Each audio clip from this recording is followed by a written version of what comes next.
The WWE and AEW went head to head somewhat with King and Queen of the Ring, and Double or Nothing going down this weekend. And so I thought today would be not a bad time to look at who won the weekend, WWE or AEW. And if you're looking at just stealing the headlines and some of the conversation, I would say AEW successfully did that by lighting a motherfucker on fire. So points for Gryffindor, I suppose.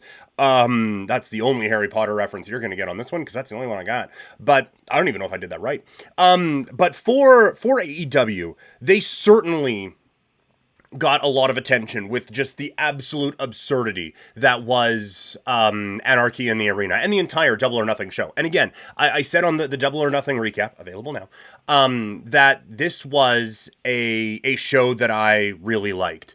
And one that I thought was quite a bit of fun. And so, like, any critique of it is coming from a place of, I still really enjoyed this show.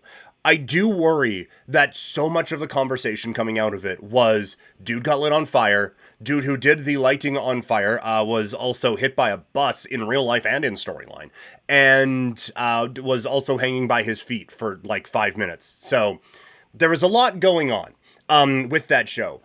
But I do worry that, again, a lot of the conversation coming out of it was that, plus how long it was, and not enough on Swerve Strickland, or the Elite actually winning, or Mercedes Moné getting her win, or Will Ospreay, or any of that, right? Like, I feel like the conversation was kind of around the holy shit factor of everything, and not necessarily on elevating the performers. And then there's a double-edged sword to that. Like, on the one side, you want your main people to feel like your main people. On the other hand, if you can sell your pay-per-view on, man, you just have to see what we're going to do when we're asking you to carve out $50 or to hand out $50.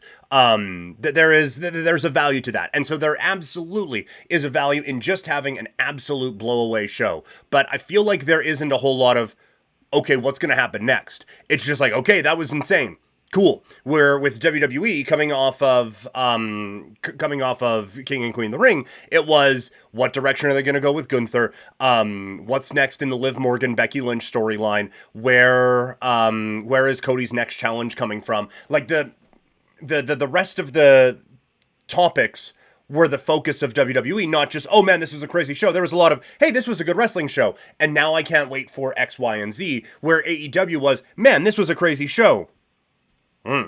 And so that's where the difference is to me. It's AEW, it was, I can't believe that happened, and WWE was, I can't wait to see what happens next. And neither of them are bad. I would certainly prefer the WWE one, but I don't think either of them are necessarily bad. And so for WWE, the main, I guess, summation of this is WWE, this felt like, to steal, I guess, one of their phrases, this felt like a chapter of their story, and AEW, this felt like just one big night, you know? And so that's where I think that the difference is. Again, I might be reading the situation wrong, to be completely candid, but that's just how I viewed it coming out of both shows.